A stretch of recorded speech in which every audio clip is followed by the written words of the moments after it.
So moving on to Supervisor Lewis and the actual resolution 23. The chair, we could move this item till after the discussion of, No, I think I put it on the front because I know there's people in the audience who want to comment on it and be respectful of that. very quickly, first I'd like to thank Chairman Benedetto for placing it on the agenda. It's a very simple resolution asking our state and federal legislators to pass responsible gun safety measures. We're not asking to change any township ordinance in this case, and we're not in any way, responding to in any way infringing anyone's rights. And the motion, the resolution, pardon me, is modeled after a resolution in Solebury Township. That resolution passed unanimously and was supported by Governor Wolf, State Representative Steve Sancero, and our current Congressman Mike Fitzpatrick. All have spoken out publicly in favor of the resolution. So this isn't a particularly necessarily a partisan issue. And in fact, gun safety in a recent Pennsylvania congressional debate, both candidates agreed to some elements of what's in this resolution. And many in law enforcement support this resolution as well. And so what we're asking for is the opportunity to have our voice heard in Harrisburg, and I can certainly appreciate folks who view this particular area as sacrosanct and one of the areas where one might say, hey, even any discussion of this is wrong. I, on the other hand, would beg to differ. We've had a significant revision in law over the last couple of years. Recently, Pennsylvania passed Law Act 192, which was found to be unconstitutional, which basically limited the rights of municipalities. And all we're doing here in this particular resolution is asserting our rights to local control, and that for many is a very conservative principle of the ability for folks at the municipal level to have control, over what happens in their community. And so I would view this much in those terms, and I know this particular issue can get very heated and people get concerned. View it in those constructs. And the best arguments for this are we're starting slowly and getting other municipalities to speak up, and hopefully it will have an impact and change the dialogue in Harrisburg in particular. I don't know about Washington, but it is a starting point.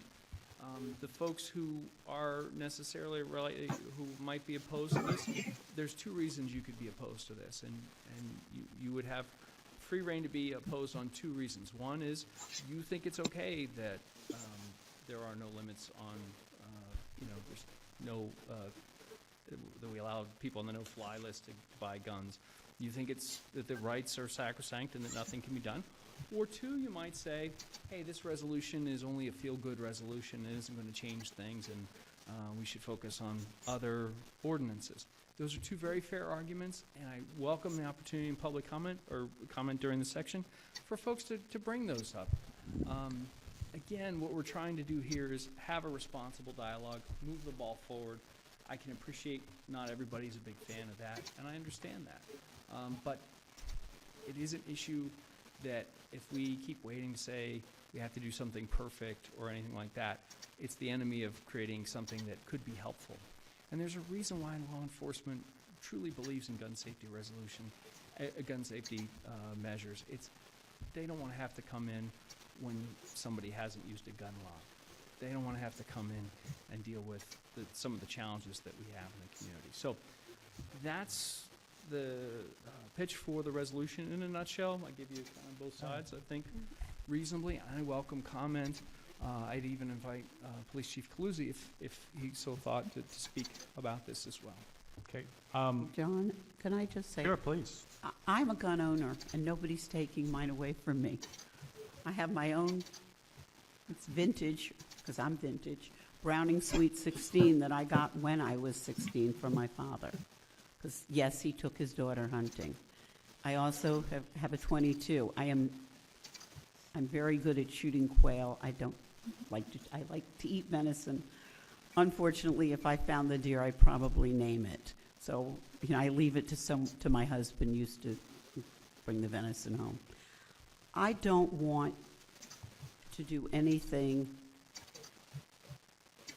to do anything except educate gun owners, because that used to be the vision, was to educate safety. You know, a gun used properly and used safely, it's a great sport, whether it's target shooting or going into the woods. It is. I did it all my life until I'm a little too old to do that now. I went skeet shooting 3 nights a week as a kid, all through college. I even got doubles, so I'm pretty good at it, or was. I see this as a safety issue, I don't want to limit anyone that should be able to buy a gun from being able to buy one. I do want to keep people who should not, and that means people who are on a no-fly list. If they're on that no-fly list, if it's an accident, you can get off. But if you're on that no-fly list, they're probably watching you. And it's not a real good thing to have them have a gun. I also have always been concerned with the number of shells in a clip. If you need a like an assault rifle to kill a deer, you need to find a new hobby. You're not good at it. You really don't need one. Now, you want to go target practice. I don't have a problem with it. I really don't. But, you know, the only reason you ask for it is it's a safety issue, not because it's any other reason. And again, this is just a resolution. We are not making laws. We are not trying to upset anyone. I do understand people, as soon as they hear anything about gun, the word gun, you know, it's a reaction, and it's on both sides. I mean, there are people that don't think anyone should ever own a gun, and there's people that think everybody should own one. I get it. I really do get it. But, you know, we have First Amendment rights. But even our First Amendment rights, you cannot yell fire in a crowded theater. So it's a safety issue. So that's where I stand on this, is looking at the law we have, making sure the laws we have are really enforced. And the 1 or 2 loopholes, and they're very small ones, just kind of tighten those loopholes up just to make it safe, not just for other people's children, but for our own children. Here's my take on this, and I'm sure the other supervisors. First of all, I take issue with the fact of, now twice it's been said, that this is not an ordinance. If that's the case, why are we bothering? If we're going to pass a resolution telling our legislatures, our governor, our state house, our state senate, our president, our governor, to change the laws, we are trying to change the laws. This isn't a paper tiger. We are passing a resolution to tell them to change the laws to restrict gun rights, period. That's exactly what we're doing. Otherwise, we're wasting our time, which I think this is a colossal waste of time. Getting to the second point, Supervisor Lewis made a comment around there's only 2 reasons.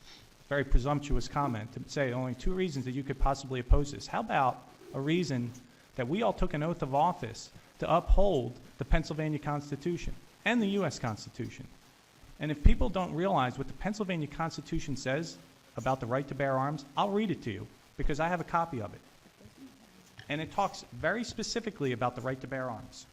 In Section 21, right to bear arms, the right of the citizens to bear arms in defense of themselves and the state shall not be questioned. So we have a problem here when we're talking about passing gun laws that are restricting gun rights and saying that we're safer. You know what's safer? Having a gun in a park when somebody is shooting people. Gun-free zones are a welcome invitation to people coming in. Everything you've heard in schools, in movie theaters, in clubs are gun-free zones. You take away guns from law-abiding citizens, and you're inviting people to come in who don't care about the laws. They don't look at the sign and say, oh, wait, that says I'm not allowed to have a gun here. They show up, and they start shooting people because they know a law-abiding citizen doesn't have a gun. So I can start shooting up a disco, or I can start shooting up a school. So we're not making anybody safer here. When we're talking about allowing municipalities to limit, that's section number 7, limit gun possession and use on municipally owned properties, we're actually creating a problem that doesn't currently even exist in our township. We don't have a problem with guns in our parks. We don't have a problem with violence in our parks. But we will have one if we pass a resolution or a ordinance that says, oh, by the way, you're not allowed to have a gun in a public park. The reality of it is, there still is a preemption on the books from Ortiz, going back to 1996, that the Pennsylvania Supreme Court has said it's through the Ortiz v. Commonwealth, 1996, if you want to take a look at it. But Article 1, Section 21 of the Pennsylvania Constitution, as I already stated, and Section 6120A of the Pennsylvania Uniform Firearms Act expressly preempts local municipalities from passing gun restrictions. And we're asking them to do that. We're saying we as a municipality want to have our own gun laws that restrict gun possession. So I think this is a tremendous waste of our township resources, our township time, and the reality of it is, at the end of the day, a resident who is a lawful gun owner who has a license to carry, if we pass this ordinance, I guarantee we're going to have running up legal bills like you've never seen, because they have every right to challenge that law and would have a very big problem with that law. So what we're doing right now is opening ourselves up to litigation by law-abiding residents in our own township. I think it's wrong. I think this is a terrible waste of our time, and I think it's actually going against what an oath that we swore to uphold the Pennsylvania Constitution and the U.S. Constitution.